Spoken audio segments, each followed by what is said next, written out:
Subscribe कीजिए हमारे channel ई ज्ञान का ट्रेजर माइंड को और बेल आइकन को प्रेस कीजिए ताकि जब भी हम न्यू वीडियोस पोस्ट करें तो आपको उसका नोटिफिकेशन मिल जाए। हेलो दोस्तों, आज की वीडियो में हम लोग बात करने वाले हैं फॉर्म ITR-V के बारे में।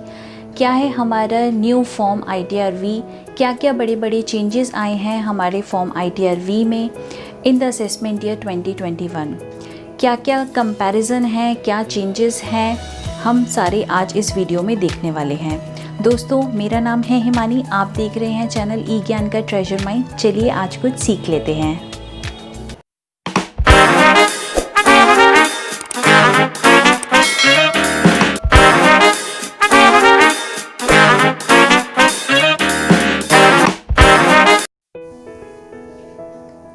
देख लीजिए दोस्तों, ये है आपका न्यू फॉर्म ITR-V का जो न्यू फॉर्मेट आया है, income tax return verification form for the assessment year 2021।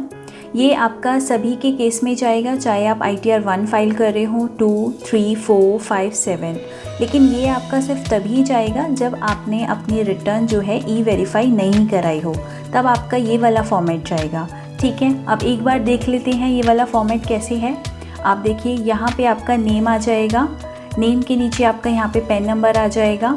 आपने फिर उसके नीचे आप देखिए फाइल अंडर सेक्शन, जो जिस भी सेक्शन में आपने फ़ाइल किया है 139(1) एंड सो ऑन, यहाँ पे आपका वो वाला सेक्शन आ जाएगा भर के। ठीक है, फॉर्म नंबर आपका कौन सा है यहाँ पे लिख के आ जाएगा। E-फाइलिंग एक्नॉलेजमेंट नंबर यहाँ पे आ जाएगा। ठीक है, फिर आप देखेंगे यहाँ पे वेरिफिकेशन में ये आपका जैसे पहले वाले आपके एक्नॉलेजमेंट में जाता था प्रीवियस वाले में, उसमें ही सेम मैसेज आएगा। I son and daughter of dash, ये आपका पूरा यहाँ पे डिटेल आ जाएगा। ठीक है, एक्नॉलेजमेंट पेन नंबर के साथ। ठीक है, फिर यहाँ पे आपके सिग्नेचर आ जाएंगे, पूरा डेट ऑफ सबमिशन जो भी है ये पूरा आपका यहाँ पे भर के आ जाएगा। ठीक है, ये सब आपका तभी आएगा जब आप रिटर्न भर देंगे तो आपको ये ऐसे पूरा फिल करा हुआ नज़र आएगा। ठीक है, फिर उसके बाद आप नीचे देखेंगे आपको यहाँ पे इंस्ट्रक्शंस दे रखे हैं कि आप कैसे कैसे ITR-V आप अपनी भेज सकते हैं। ठीक है, तो या तो आप इसको आप साइन करके इस वाले एड्रेस पे भेज देंगे, central processing centre, income tax department, Bangalore, ये आपको दे रखा है। ये आप चाहे ऑर्डिनरी पोस्ट से भी भेज सकते हैं या फिर आप स्पीड पोस्ट से भी भेज सकते हैं।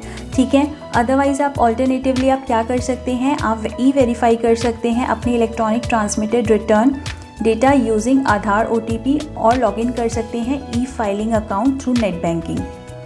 आधार, अगर आपका जो मोबाइल नंबर है आपके आधार से लिंक है तो आप क्या कर सकते हैं, अपने रिटर्न को E-वेरीफाई कर सकते हैं। ठीक है, आप नेट बैंकिंग के थ्रू भी आप E-वेरीफाई कर लेंगे। जब आप अपने रिटर्न को E-वेरीफाई कर देंगे ना OTP, आधार OTP और E-फाइलिंग नेट बैंकिंग के थ्रू, तो आपको ये वाला फॉर्म नहीं दिखेगा। आपको अभी मैं नेक्स्ट दिखाऊंगी, वैसे वाला आपको फॉर्म मिलेगा ITR-V का। ठीक है, आप यहाँ पे क्या कर सकते हैं, और आप ना लॉगिन भी कर सकते हैं EVC के through, generated pre validated bank account या डीमैट अकाउंट के थ्रू भी आप क्या कर सकते हैं, अपना E-वेरीफाई कर सकते हैं। ठीक है, फिर उसके बाद यहाँ पे देखिए आपका जो ITR-V है वो आपका पूरे टाइम पे पहुंच जाना चाहिए। जैसे आपने सुना होगा 120 डेज़ के अंदर अंदर आपका जो है डिपार्टमेंट के पास जब आप रिटर्न फाइल कर देते हैं, विद इन 120 डेज़ तक आपका रिसीव हो जाना चाहिए ITR-V। ठीक है, फिर उसके बाद जब आप ये कर देंगे, सक्सेसफुल वेरिफिकेशन हो जाएगा, तो आपके पास एक रिटर्न एक्नॉलेजमेंट फाइलिंग फॉर्म आएगा जो कि आप E-पोर्टल से डाउनलोड कर सकते हो। ठीक है, देखिए फिर जब आप E-वेरीफाई कर देते हैं तो आपको ऐसा एक फॉर्म नज़र आएगा जिस पे लिखा होगा Indian income tax return acknowledgement for the assessment year 2021। ये सेम आपका सभी के केस में ऐसे दिखेगा, चाहे आपने कोई से भी रिटर्न फॉर्म फाइल किया हो 1 से लेके 7 तक। ठीक है, आप देख लीजिए, सबसे पहले आपका वही पैन नंबर आप डला हुआ आएगा, यहाँ पे आपका name, address, status, file under section, form, e filing. लेकिन जब आप नीचे देखेंगे ना तो आप लेफ़्ट हैंड साइड पे आप ये देखेंगे जो भी हमारा पहले जो फॉर्मेट आता था ये उससे बिल्कुल अलग है। ठीक है, अब यहाँ पे क्या क्या चेंजेस हैं देख लीजिए। पहले आपका हेड बना रखा है इन्होंने लेफ़्ट हैंड साइड में, taxable income and tax detail का। ठीक है, उसके अंदर इन्होंने क्या मेंशन किया हुआ है, करंट ईयर का बिजनेस लॉस अगर कोई है तो आपका यहाँ पे आ जाएगा।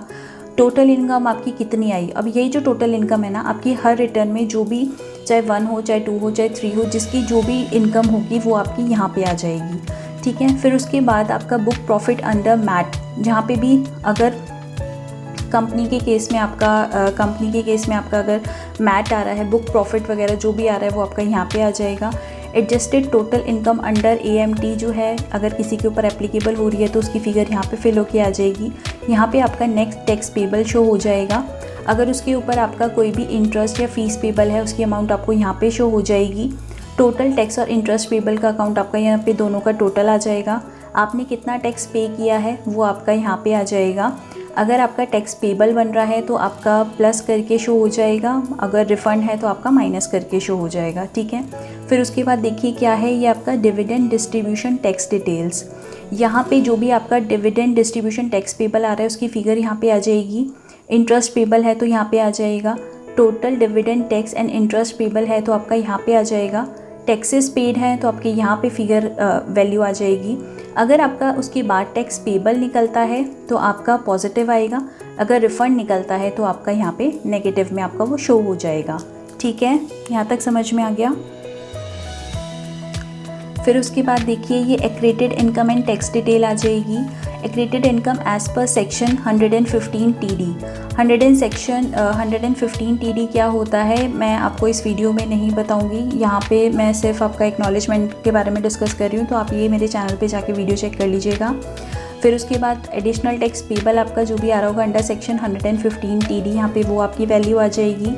Interest payable under section 115 TE क्या है वो आपका यहाँ पे आ जाएगा।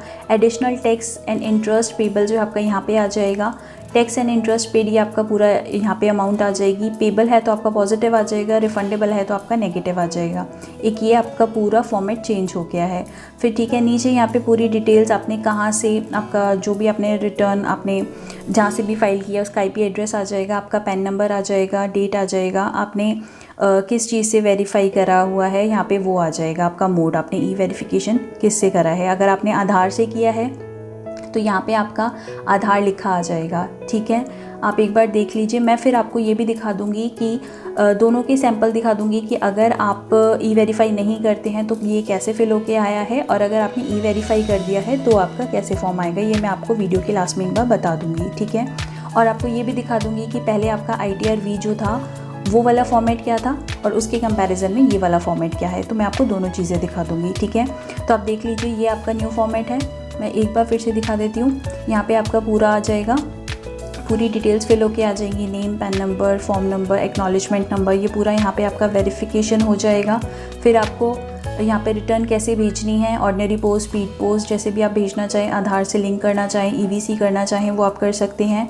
कोशिश करिएगा अगर आप स्पीड पोस्ट या ऑर्डिनरी पोस्ट करते हैं तो विदिन 120 डेज़ तक आप फाइल कर दें, डिपार्टमेंट के पास आपकी मेल चली जाए, ठीक है।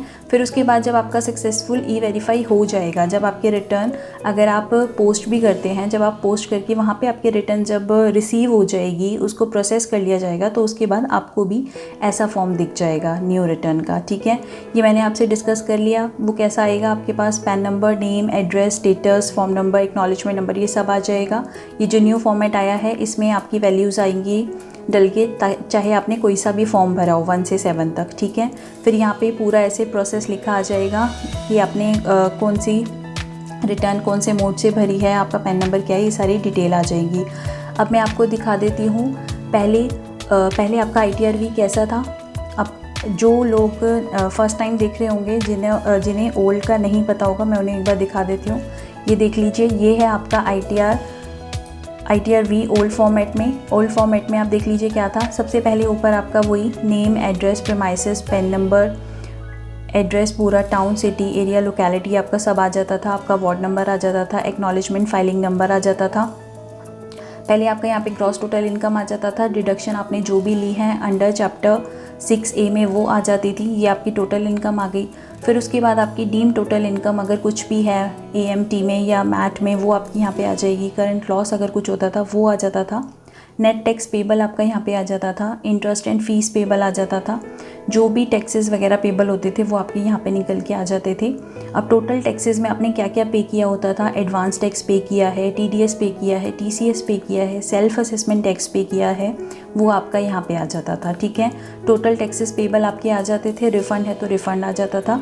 और अगर आपकी कोई भी एग्जाम्प्ट इनकम होती थी उसका हम अलग से डिस्क्लोजर यहाँ पे दे देते थे, चाहे वो आपकी एग्रीकल्चर की हो चाहे आपकी अदर्स की हो। ठीक है, वेरिफिकेशन इसके अंदर भी वैसे ही जाता था जैसे अब वाले में जा रहा है। आई जो भी आप जिस पर्सन की भी आप रिटर्न भेज रहे हो, सन एंड डॉटर ऑफ डैश, उनका एक्नॉलेजमेंट नंबर पूरा आ जाएगा, उनका पैन नंबर आ जाएगा और यहाँ पे नीचे साइन हो जाएंगे। ठीक है, नीचे आपको वही दिखा रखा है सोर्स आपका कैसे है, सबमिशन आपका कैसे होता था।